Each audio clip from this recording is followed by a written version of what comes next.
우리 그 앞뒤 그 좌우분들 한번 얼굴들 한번 보시겠어요? 한번 Look at each other. 네, 한번 보세요. 자세히 한번 보세요. 네, 장희선 장로님도 우리 장인순 권사님 얼굴 한번 봐주세요. 네, 네. 여러분 어떤가요? 우리의 생김새들이 너무 다르지요. 네. 다 다르게 생겼죠. 이게 뭘 의미할까요? 하나님이 이렇게 다 이렇게 신경을 써가지고 우리를 이렇게 일부러 이렇게 생기게 하셨기 때문에 우리가 다 다르게 생긴 거거든요. 그러니까 하나님이 허투루 만드신 그런 작품이 아니라는 거죠. 다 우리 얼굴 하나하나, 생김새 하나하나 하나님이 이렇게 다 관여를 하셨는데 우리는 다 그래서 하나님의 마스터피스, 걸작입니다. 우리 좌우 앞뒤 분들에게 말씀하시겠습니다. 당신은 하나님의 걸작품입니다.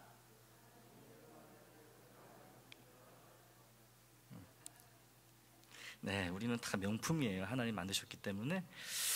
자, 우리 명품인 우리 하나님의 말씀, 명품 그리스도인답게 잘 들어보기를 원합니다. 오늘은요, 주님은 덤이 아닙니다.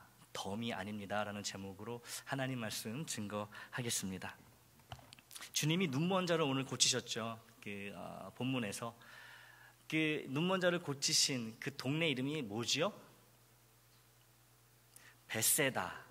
벳세다의 그 이름의 뜻은 물고기의 집이라는 뜻이에요. 물고기의 집. 물고기의 집이니까 어떤 직업을 가진 사람들이 많이 살고 있었을까요? 물고기가 많은 동네니까. 어부. 맞아요. 어부가 많이 살고 있던 동네가 이 벳세다입니다. 그런데 여러분, 이 동네에 그 어부가 많은 이 동네에 눈먼 자가 있었는데요, 이 눈먼 자가 상대적으로 얼마나 큰 박탈감을 느꼈을까요? 눈이 안 보이면 고기를 잡을 수 있어요, 없어요? 잡을 수 없죠. 배를 타고 나갈 수도 없고 그물을 던질 수도 없습니다. 뭐가 보여야지 그물을 던지고 그물을 잡아당기고 할 텐데, 여러분 주변이 다 어부들인데 본인은 눈이 안 보여가지고 아무것도 할 수가 없어요. 얼마나 불쌍한 사람이었겠습니까? 그런데 기적이 일어나죠. 주님이 이 눈먼 자, 이 맹인을 고치십니다. 보게 돼요. 그런데 여러분, 어딘지 모르게 석연치 않은 점이 있지 않습니까? 석연찮아요, 어딘지 모르게. 저는 그런데 여러분은 아무렇지도 않으신가요? 아니 뭐가 석연하지? 석연치 않지? 잘 보세요. 주님이 이 맹인을요 단번에 고치시지 않고 첫 번째 시도가 온전하지 않습니다. 그래서 다시 안수를 하세요. 2번 안수를 하십니다. 그러니까 원래 우리 주님의 스타일은 뭐예요? 한 번에 그냥 한 방에 딱 고치시는 거잖아요. 그런데 여기서는 2번에 걸쳐가지고 고치십니다. 이 첫 번째 시도가 우리가 볼 때 시원찮아요. 그러니까 석연찮은 거죠. 안수를요 주님이 2번이나 하셨다니까요, 여러분. 말씀으로 천지를 창조하신 분인데 2번이나 그 맹인에게 손을 댔는데 여러분, 2번이나 손을 댔다는 거예요. 이 첫 번째 안수가 주님의 능력이 통하지 않은 것처럼 보인다는 거죠. 그래서 안수를 한 번 더 하신 것만 같아요. 그런데 이게 우리에게는 탐탁치 않은 거죠. 주님의 단번에 못 고치신 병자들이 거의 없습니다, 여러분. 성경을 보게 되면 어떤 경우에는 말로 고치시고요, 어떤 경우는 그냥 손만 대도 이렇게. 이 혈루병 여인 같은 경우는 어때요? 주님의 옷자락에 손만 댔는데도 낫잖아요. 12년 그렇게 괴롭혔던 그 혈루병은 낫잖아요. 그런데 이 맹인은 도대체, 이 벳세다 이 맹인은 주님이 한 번 하셨는데 온전히 낫지를 않아요. 온전히 보이질 않습니다. 한 번 더 하세요. 그제서야 이제 눈을 뜨게 됐다는 거예요, 완전히. 그러니까 여러분 이상하지 않습니까? 우리 주님이 이런 분이 아니신데, 한 번에 무조건 해결하시는 분인데 첫 번째 시도는 실패하신 것 같고, 그러니까 반의 성공이죠. 완전한 실패는 아니지만 눈을 뜨긴 뜨는데 이렇게 흐릿하게 보이잖아요. 사람이 나무처럼 막 보잖아요. 사람의 눈을 뜨게 하는 일이 다른 병을 고치는 것보다 훨씬 더 힘든 일이어서 주님이 안수를 2번이나 하실 수밖에 없었다고 그렇게 말하기도 어려워요. 왜 그럴까요? 여리고 성에 있는 맹인 바디메오는요 한 번에 고치셨거든요. 한 번에. 똑같은 맹인인데. 그러니까 이 벳세다 이 맹인은 생각하면 할수록 뭔가 이렇게 찜찜하다는 거예요. 석연찮아요. 주님의 이 고치시는 이 모습이, 이 능력이 마음에 안 들어요. 한 번에 하셔야 되는데 우리 그냥 한 방에 하는 거 좋아하잖아요.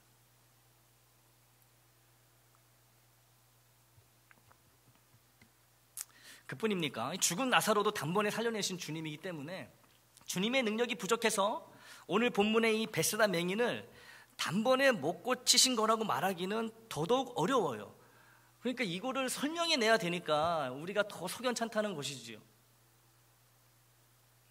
이런 말씀이 여러분 사실 우리를 좀 귀찮게 하는 말씀입니다.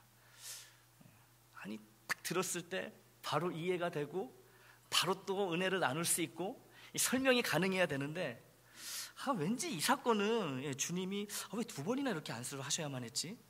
우리가 이거를 이유를 찾아야 되고 설명을 해야 되니까 좀 우리에게는 귀찮은 본문 중에 하나라고 할 수 있습니다. 하지만 언젠가 말씀드렸듯이 이런 귀찮은 본문이요 더 은혜가 돼요. 더 은혜가 될 줄 믿습니다. 그래서 주님의 능력은 오늘 이 베스다 맹인을 단번에 고치시기에 충분합니다. 우리는 의심하지 않죠. 주님 한 번에 고치실 수 있는 분이에요. 이 맹인을 단번에 고치실 수 있는데 일부러 그렇게 하지 않으셨다고 우리가 봐야 한다는 것이죠. 주님이 능력이 부족해서 한 번 안수했는데 눈을 뜨긴 떴는데 제대로 못 떴어요. 흐릿하게 보여요. 주님도 놀라셨나 보다. 한 번 더 하셔서 그래서. 이게 아니라는 것이죠. 충분히 한 번에 고치실 수 있었지만 일부러 이런 두 단계의 과정을 거치셨다라고 우리가 생각해야 된다는 거예요. 이게 맞는 것이지요.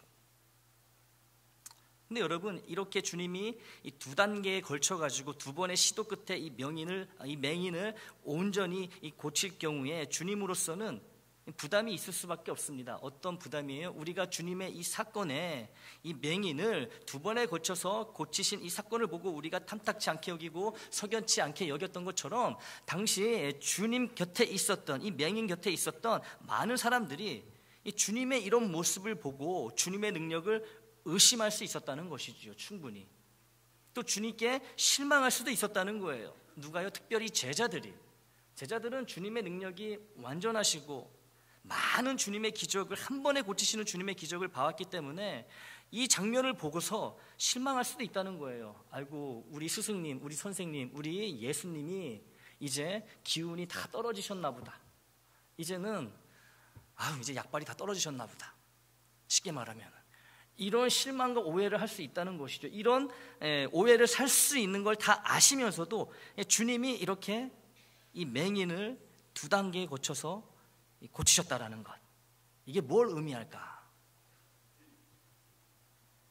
우리가 알아야 할 것은 why죠. why. 왜 주님이 이런 오해와 의심의 부담에도 불구하고 두 번에 걸쳐 이 맹인을 고치셨는지 그 이유를 아는 것이 오늘 본문의 핵심이라고 할 수 있습니다. 주님이 침을 뱉으신 장면부터 시작해 보겠습니다. 침, 이렇게 찌르는 침이 아니죠, 여러분. 우리 입속에 있는 침입니다. 당시 사람들은요, 이 사람의 침에 이 병을 고치는 신비한 능력이 있다고 믿고 있었어요. 일종의 민간 신앙이죠. 과학적으로 그렇게 큰 근거가 없는 그런 신앙을 가지고 믿음을 가지고 있었어요. 사람의 침에 치유하는 능력이 있다. 그래서 실제로 당시 사람들은요, 사람의 침을 병을 고치는데 종종 이용을 했습니다. 우리도 여러분 이런 민간 요법이 있죠. 모기에 물리면 여러분 어떻게 해요? 손톱으로 저 같은 경우는 십자가를 만듭니다. 한 번 찍고 두 번 찍고 모기에게 물려가지고 부푸른 데를, 그 다음에 여러분 침을 잘 발라요. 어릴 때 저희 누나가 알려준 거예요.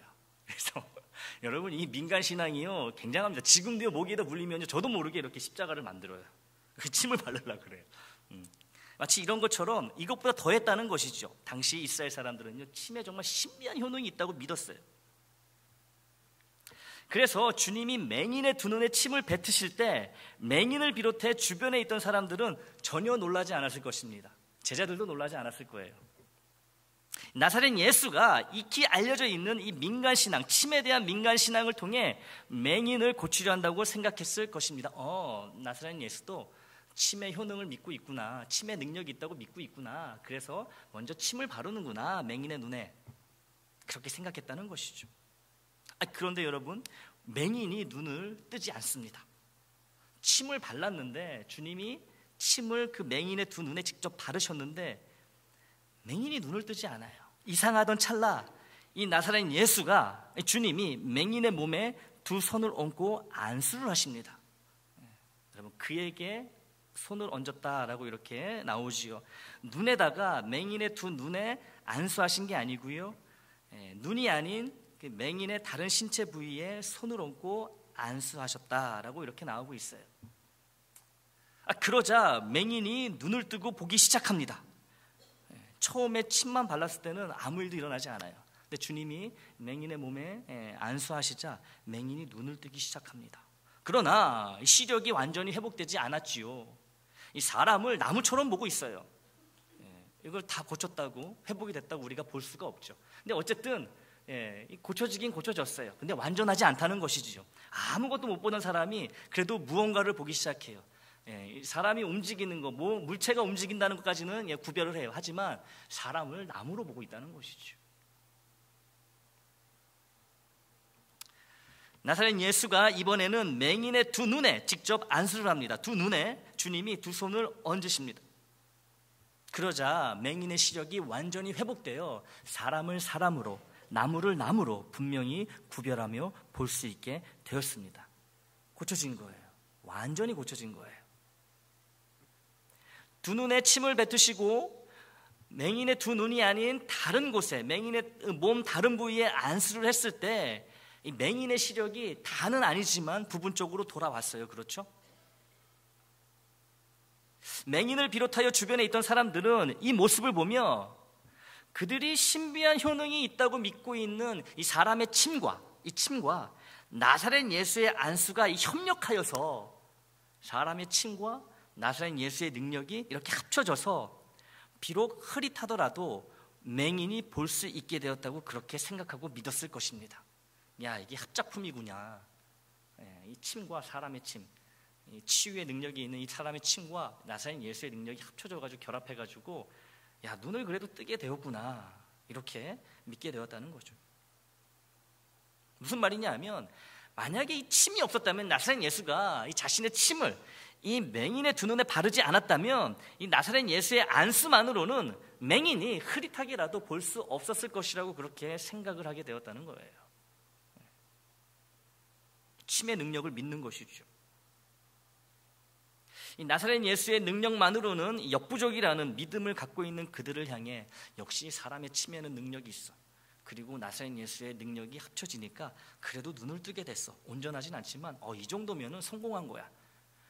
이런 믿음을 가지고 있는 그들에게 주님은 준비하셨던 다음 행동을 하십니다. 이번에는 맹인의 눈에 침을 뱉지 않으십니다. 또 맹인의 다른 부위에, 신체 다른 부위에 안수하시지 않고요, 맹인의 두 눈에 직접 두 손을 갖다 대시고 안수하십니다. 그러자 드디어 맹인의 두 눈이 온전히 밝아집니다. 흐릿하게 보이던 눈이 생생하게 또렷한 시력으로 회복되었다는 것이지요. 깨끗하게 나왔어요. 사랑하는 애장 식구 여러분, 오늘 이 특별한 사건이 사실은 예수를 믿고 신앙생활을 하고 있는 우리를 위해 주님이 의도적으로 계획하신 사건이라는 것을 눈치채셨나요, 혹시? 이게 이 사건이 주님이 의도적으로 이렇게 벳세다 맹인을 고치신 이 사건이 다름 아닌 예수를 믿고 신앙생활을 하고 있는 나를 위해서 주님이 2000년 전에 일부러 계획하신 이 사건이 아닌가, 이 눈치채신 분이 계십니까? 여러분, 주님과 이 맹인의 첫 만난 장면을 생각해 보세요. 어디로 가는지 영문도 모른 채 주님의 손에 이끌려 따라가는 맹인의 모습이 바로 나의 모습이라는 거예요. 주님이 무작정 맹인의 손을 잡고 끌어나가시잖아요. 어디로 가는지도 모릅니다. 어디로 가는지 몰라요. 그냥 무작정 따라가잖아요. 주님이 이끄시는 대로 그 손에 붙잡혀가지고. 그럼 우리의 신앙이 그런 거 아니겠어요? 어디로 갈지 모르지만 선하신 주님을 믿고 주님이 이끄시는 대로 따라가잖아요. 그러니까 이 맹인, 벳세다 맹인은 곧 우리라는 거예요. 나라는 거예요. 신앙생활은. 나를 구원하시고 영생을 주신 주님이 아주 선하신 분이기에, 언제나 선하신 분이기 때문에 주님이 이끄시는 곳은 어디가 되었든 일단 주님을 따라가고 보는 이 맹인이, 오늘 본문의 맹인이 곧 신앙생활을 하는 우리라는 거예요.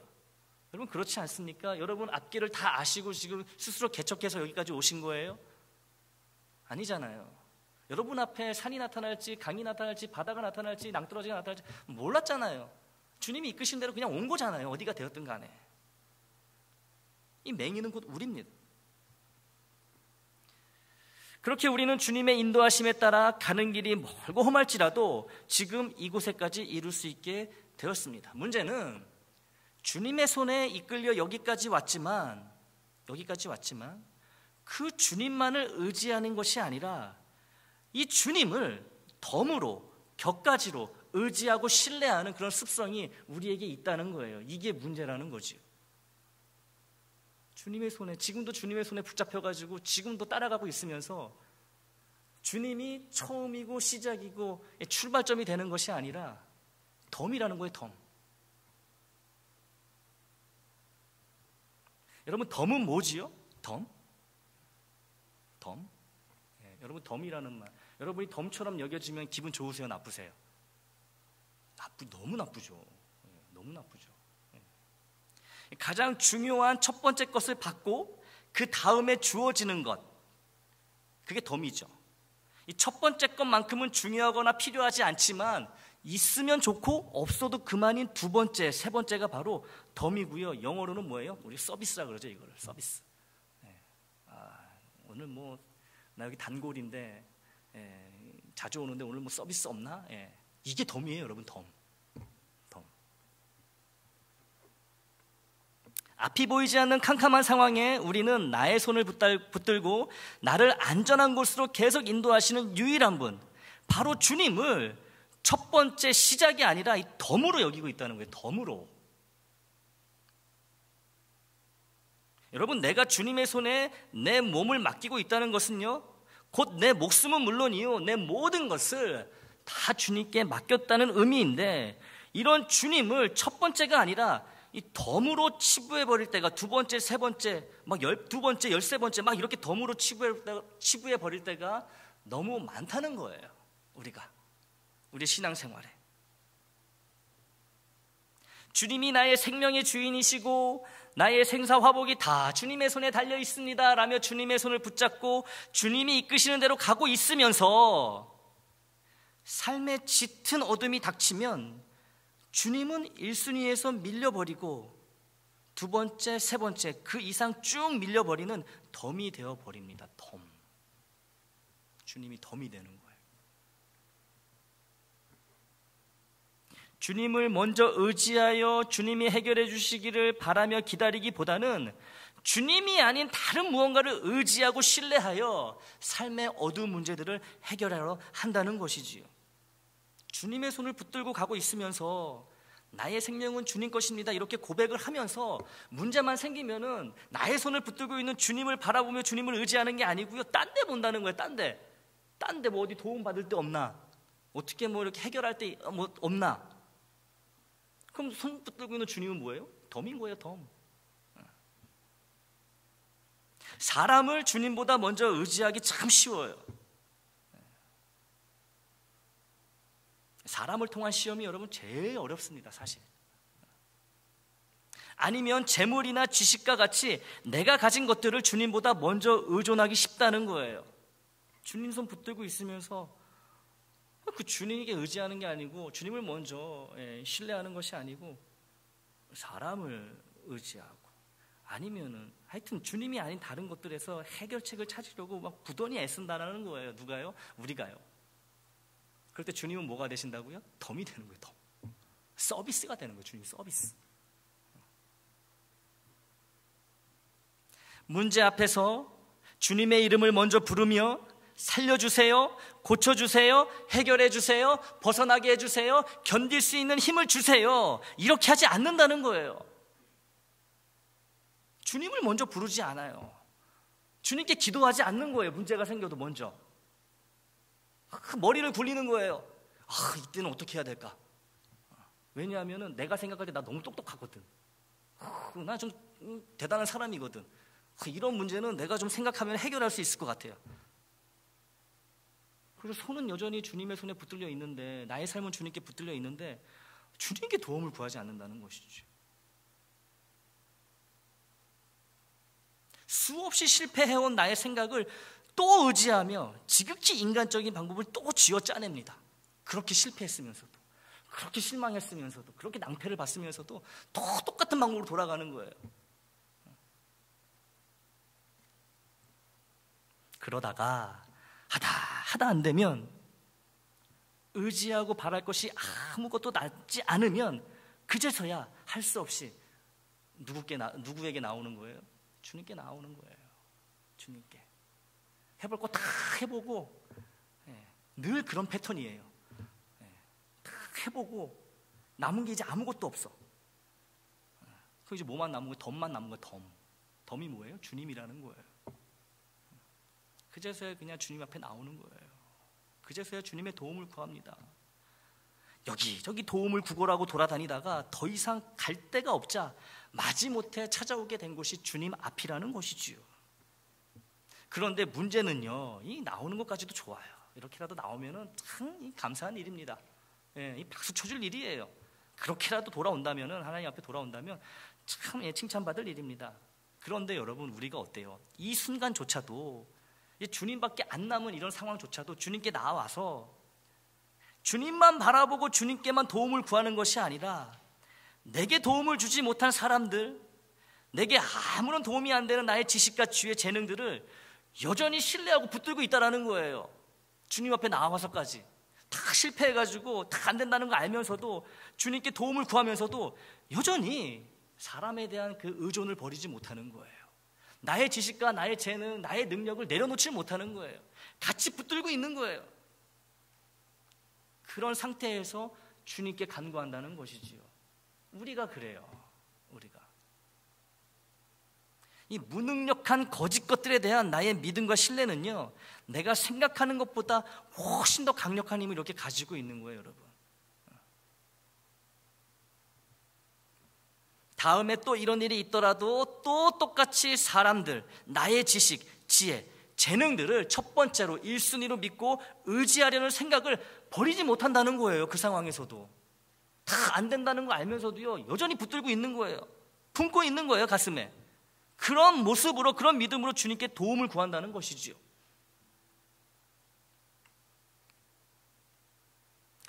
하다 할 수 없이 주님께 도움을 구하는 그 순간, 그 자리에서도 주님의 도우심만으로는 부족하니 다른 것들의 도움도 있어야 한다고, 이 믿음이 죽지 않고 계속 살아있다는 거예요, 여러분. 이미 안 된다는 걸 경험했으면서도요, 이걸 버리지를 못하는 거예요. 그러니 또 문제가 생기면요, 똑같은 모습으로 주님을 찾는 것이 아니고요, 사람을 먼저 찾게 되고요, 내가 가진 것, 나의 지식과 나의 힘과 이런 것들을 먼저 의지한다는 것이죠. 이걸 버리고 주님께 나와야 되는데, 이 마음은 그대로 가지고 있으면서 더 이상 갈 데가 없으니까 덤으로 남아있는 주님께 나와가지고요, 도와주세요 이런다는 거예요. 이런 우리의 모습을 주님은 오늘 본문의 맹인을 통해 보여주고 계신 거예요. 어려운 가운데 주님이 아닌 다른 것을 의지하는 우리의 모습은 두 눈에 먼저 침을 바르는 맹인의 모습과도 같습니다. 맹인에게 치유가 시작될 때 여러분, 무엇부터 주님이 시작하시죠? 침부터 바르시잖아요. 침은 뭐예요? 주님의 능력과 상관이 없는 것입니다. 침에 무슨 능력이 있어요? 눈뜨게 하는데 아무런 상관이 없습니다. 이 침을 바르는 이 맹인의 모습이 우리의 모습. 다른 것을 다 해보아도 소용이 없자 그제서야 주님의 도우심을 찾고 바라는 우리의 모습은 침을 발랐지만 여전히 앞이 보이지 않는 맹인이 주님에게 안수를 받는 모습과 같다는 거예요. 여러분, 침을 바른 채 주님이 안수하시잖아요. 그렇죠? 이 치료의 순서가 무엇부터 오지요? 침부터 옵니다. 믿음이 아닌 불신앙이 먼저 와요. 그 다음에 믿음, 주님에 대한 믿음이 따라옵니다. 우리가 이런 모습이라는 거예요. 어려운 가운데에 주님을 먼저 의지하는 것이 아니라 해볼 거 다 해본다는 거죠. 마치 침을 바르듯이, 맹인의 눈에 침을 바르듯이. 능력이 있다고 내가 믿는 것을 먼저 해보는 거예요. 해보는 거예요. 그러다가 안 되잖아요. 맹인이 눈 못 떴잖아요. 그 다음에 주님이 안수하시죠. 우리도 다 해보고 안 되니까 주님께 가서 도움을 받습니다. 근데 여전히 우리 마음 가운데 뭐가 있는 거예요? 주님의 능력만으로는 안 된다는 그런 믿음이 아직도 살아있다는 것이죠. 여러분, 특이한 점은요, 주님을 첫 번째로 찾지 아니하고 마치 덤으로 찾은 것과 같은 맹인에게도 치유의 역사가 나타났다는 거예요. 먼저 침을 발랐지만 불신앙으로, 믿음 없음으로 시작했지만 어쨌든 주님의 손길이 닿자 이 맹인이 눈을 떠요, 안 떠요? 떠요. 기적이 일어나요, 안 일어나요? 일어납니다. 비록 완전한 시력을 회복하지 못했지만 아무것도 못 보던 사람이 뭐가 움직이는 걸 봐요. 사람이란 얘기도 하고 나무란 얘기도 하고 기적이 일어나긴 일어납니다. 그런데 이 치유가요, 이 애매한 치유라는 거예요. 기적은 기적이지만 애매한 기적이라는 거죠. 보는 것이 명확하지 않기 때문에 그래요. 이를 우리에게 적용해 볼 수 있습니다. 예수를 내 생명과 나의 모든 것의 주인님이라고 말하면서 그게 아니라고 아무도 부인하지 않으면서 정작 어려움의 때, 고난의 때, 아픔의 때를 만나면 내 손을 붙잡고 인도하시는 주님은 어느새 덤이 되어 두 번째, 세 번째 순위로 밀려나고 주님이 아닌 다른 존재, 다른 것으로부터 먼저 도움을 받고 문제를 해결하는 우리라는 것이지요. 이게 뭐예요? 주님 손에 이끌려가지고 거기까지 갔으면서 침부터 바르는 이 맹인의 모습이라는 거예요. 주님이 아닌 다른 곳에서 해결을 하려고 하는 우리의 모습이 된다는 것이지요. 그러다 더 이상 방법이 없으면 주님을 찾는다고 했지요. 주님의 도움을 간구합니다. 그렇더라도 주님의 역사하심과 도우심을 받을 수 있어요. 비록 침을 먼저 발랐더라도 주님의 손길이 닿으면은 역사는 일어나게 돼 있다는 것이죠. 하지만 이렇게 덤으로 간구하여 얻게 된 주님의 역사와 도움에는 여러분 한계가 있다는 것을 명심하시기 바랍니다. 먼저 침 바르고 시작한 치유에는요 한계가 있다는 거예요. 주님의 손길이 닿아도 흐릿하게 보잖아요. 흐릿하게. 주님이 일부러 한계를 두시는 것이지요. 만약에 이 맹인이 눈을 뜨긴 떴으나 아예 안 보이는 것보다는 훨씬 나은 상태가 되었으니 만족하고 그 자리에서 떠났다면 여러분은 어떻게 되었을까요? 난 이 정도면 됐어. 아무것도 안 보였는데 이 정도만 보여도 이게 어디야? 얼마나 감지덕지야. 난 이 정도면 충분해. 그래서 여러분, 주님이 두 번째 안수를 하시기 전에 이 맹인이 그 자리를 떠났다면 어떻게 되었을까요? 이 맹인은요 평생 흐릿한 시력으로 늘 긴가민가하며 살아갈 수밖에 없었겠지요. 평생 흐릿한 시력으로 살아가는 거예요. 이보다 더 불행하고 안타까운 것은 그가 나사렛 예수의 능력은 덤으로 여기고 자기의 눈에 먼저 발라진 이 사람의 침을 더 의지하는 우상 숭배의 삶을 살아갈 수밖에 없었다는 것입니다. 나사렛 예수가 나를 고친 건 맞는데 나사렛 예수의 능력만으로 내가 고침받은 게 아니야. 내가 이렇게라도 볼 수 있는 거는 침을 발랐기 때문이야. 내가 침을 먼저 발랐기 때문에 이 나사렛 예수의 능력도 나타날 수 있었던 거지. 흐릿한 눈으로 여러분 이런 잘못된 불신앙을 가지고 나사렛 예수가 아니라 침을 숭배하는, 예수가 아닌 다른 것을 숭배하는 그런 삶을 살아갈 수밖에 없었다는 것. 이런 삶을 살아갈 수밖에 없었겠죠. 그가 그 자리에서 떠나버렸다면. 여러분, 주님을 덤처럼 여기는 사람에게는요 참된 치유도, 참된 회복도, 참된 소망도, 기쁨도 불가능합니다.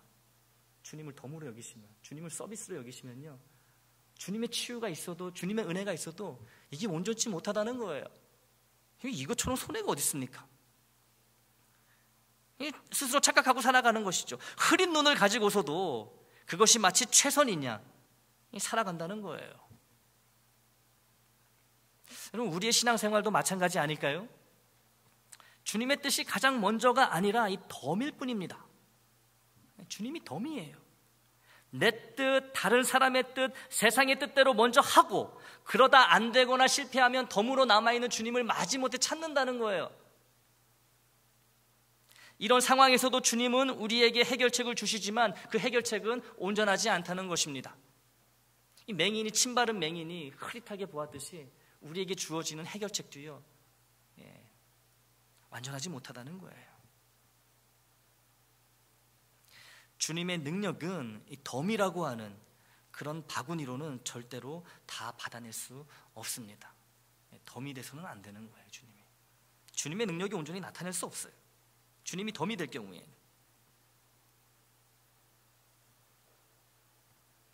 그런데 한계를 정해놓으신 이 불완전한 해결책을 바꿔서 이 해결책이 최선인 양 착각하고 주님이 여전히 덤밖에 안 되는 이전의 삶으로, 이전의 신앙으로 돌아간다면 우리는 사람을 나무처럼 보면서도 이만하면 족하니 이대로 살아가도 괜찮다고 하는 그런 맹인과 다를 바가 없다는 것이죠. 주님은 두 번째, 세 번째와 같은 덤이 아니라 언제나 처음이 되셔야만 합니다. 시작이 되셔야만 합니다. 출발이 되셔야만 합니다. 그래야 우리의 마지막 역시 주님으로 마무리될 수 있는 거예요. 여러분, 역사의 알파와 오메가는 우리 주님이시죠. 내 인생의 알파와 오메가도 주님이 되셔야 됩니다. 주님이 내 인생의 마지막이 되시려면요, 그 시작이 주님이 되셔야 되는 거예요. 그러니 여러분, 주님이 덤이 되어버린다면 어떻게 내 삶의 마지막이 오메가가 되시는 주님으로 마무리될 수 있겠습니까, 여러분? 항상 시작이 중요한 거예요. 시작이. 오늘 본문 속 맹인은 어쨌든 무언가 보게 된 상황에서도 자리를 떠나지 않습니다. 제일 잘한 거예요, 이 맹인이. 그대로 주님 곁에 머물고 있어요. 눈이 떠졌음에도 불구하고 만족하지 않고요, 그냥 옆에 있습니다. 주님 곁에 있어요. 그랬더니 주님이 이번에는 맹인의 눈에 침도 바르지 않으시고 맹인의 다른 신체 부위에 안수하지 않으시고 문제가 되는 맹인의 두 눈을 주님의 두 손으로 덮으십니다. 이 뭘 의미할까요? 맹인에게 우리 주님이 처음이 되셨고 출발이 되셨고 시작이 되셨다는 의미가 되는 거예요. 아무것도 없잖아요. 주님밖에 없어요. 그 주님이 직접 문제가 되는 그 눈에 안수하시잖아요. 주님밖에 없는 거예요. 주님이 시작이 되고 있는 거죠. 주님이 출발이 되고 있는 거예요. 주님이 더 이상 덤이 아닌 거예요. 오직 주님만이 맹인의 문제를 다루고 있습니다. 다른 것은 아무것도 없어요. 그랬더니 희미하게 보이던 것들이 명확하고 또렷이 보이게 되었습니다. 그제서야 또렷이 보이는 거예요. 주님이 덤이 아니라 처음, 시작, 출발이 될 때 온전한 치유와 회복이 있고 짙은 어둠과 같은 문제, 어려움, 고난이 완전히 말끔히 해결되는 것을 우리는 믿어야 합니다. 여러분, 믿으세요. 믿으시는 분 아멘 해보십시오. 네. 주님이 내게 처음이 아닌 덤이어도 주님은 도움을 구하는 우리를 돌아보시고 도움을 주세요. 왜냐하면 좋으신 분이시기 때문에, 우리를 사랑하시는 분이기 때문에, 우리가 먼저 눈에 침 발라도요, 주님께 도움 구하면요, 도움 주신다는 거예요. 하지만 그 도움에는 뭐가 있어요? 한계가 있다는 것이지요. 명확한 한계가 있습니다. 온전한 치유가 될 수 없고요, 온전한 회복이 될 수 없어요. 온전한 은혜가 될 수 없고 온전한 복이 될 수 없다는 거예요. 주님의 온전한 역사는 덤으로 주어지는 그런 하찮은 것이 절대로 아니기 때문에 그렇습니다. 새술은 새 부대에 담아야 맞듯 주님의 은혜와 복은 덤이 아닌 처음과 시작이라는 조건이 충족될 때에만 온전한 은혜와 복이 될 수 있습니다. 문제가 되는 맹인의 두 눈에 침이 아니라 주님의 안수가 첫 번째 시작, 출발이 되자 맹인의 흐릿한 눈이 밝히 보는 그런 눈으로 변화되었습니다. 주님이 모든 문제의 첫 번째, 즉 중심이 되시면 해결되지 않을 문제가 없다는 것이지요. 그러니까 여러분, 주님으로 시작하는 게 너무 중요한 거예요. 주님이 내 삶의 중심이 되는 게 그 무엇보다 중요하다는 거예요. 덤이 되어서는요, 안 됩니다. 주님이 덤으로 취급받아서는 절대로 안 되는 거예요. 주님을 덤처럼 여기는 신앙에도 말씀드렸듯이 주님의 역사와 은혜와 복은 일어납니다. 하지만 그러한 역사와 은혜, 복은 흐릿하다는 거예요. 여러분, 흐릿한 역사와 은혜, 흐릿한 복 원하십니까? 항상 그렇게 흐릿하게 그렇게 신앙생활 하고 싶으세요? 아니잖아요. 마치 레스토랑에 가서 메인 디시는 안 먹고 주방장이 서비스로 주는 한입거리 정도의 무언가를 먹고 나오는 것과 같다라는 거예요. 주님을 덤으로 여기고 살아가는 신앙은 이렇다는 거예요. 여러분, 비싼 돈 주고 가가지고요, 서비스 하나 받아먹고 나오는 거예요. 배가 부르겠습니까? 돈이 얼마나 아깝습니까? 이것처럼 여러분 미련한 게 어디 있어요? 아니, 메인 요리를 못 먹고 나오는, 주님을 덤으로 여기는 자, 신앙인은 어떤 자라고요? 이런 자라는 거예요. 비싼 돈 주고 가가지고요, 서비스 하나 요거 한입거리 그거 맛배기로 주는 거, 그거 먹고 나오는 거랑 똑같다라는 거죠. 얼마나 안타까운 일입니까, 여러분? 그러니 주님을 덤으로 여겨서 얻게 되는 복과 은혜에 절대로 안주해서는 안 됩니다. 주님이 덤밖에 안 되는 삶에 만족한다면 주님이 아닌 다른 것이 처음과 시작이 되는 삶에 만족한다는 것이며, 주님이 아닌 다른 것은 다 죄이기 때문에 결국 죄에 만족하고 죄를 기뻐하며 산다는 것밖에 되지 않습니다. 그러니 여러분, 주님을 덤으로 여기는 그런 신앙은요, 죄를 기뻐하는 삶이 될 수밖에 없어요. 죄가 처음이 되고 죄가 우선순위를 차지하게 되고 죄가 출발이 된다는 것이죠. 죄가 알파와 오메가가 된다는 거예요, 여러분. 주님이 알파 오메가가 되는 게 아니라. 내 어두운 영적 눈에 발려져 있는 침을 주님의 보혈로 깨끗이 닦아내시기 바랍니다. 주님의 손이 가장 먼저, 제일 먼저 닿을 수 있도록 아무 불순물도 묻어있지 않은 깨끗한 내 눈을 주님께 내어드리시기 바랍니다. 그러면 주님이 지신 십자가, 달려가신 십자가가 명확하고 또렷하게 보이게 되고, 주님이 걸어가신 십자가의 길을 흐트러짐 없이 올곧게 걸어갈 수 있습니다. 여러분, 이것이 참 축복이고 참 은혜인 줄 믿습니다. 어떤 문제 앞에서도, 깊고 깊은 어둠 속에서도 주님이 덤이 아닌 처음, 시작, 출발이 되셔서 주님의 한계 없는 완전한 도우심 가운데 감사하며 기뻐하는 우리 애장 식구들이 되시기를 주님의 이름으로 축원합니다. 하나님, 오늘도 우리에게 귀한 말씀, 깨달음을 허락해 주셔서 감사를 드립니다. 하나님, 혹시 내 신앙에, 나의 영에 하나님, 이 침과 같이 이 불순물이 먼저 묻어있지는 않은지요. 내가 나의 손을 붙들고 이끄시는 주님을 따라간다고 하면서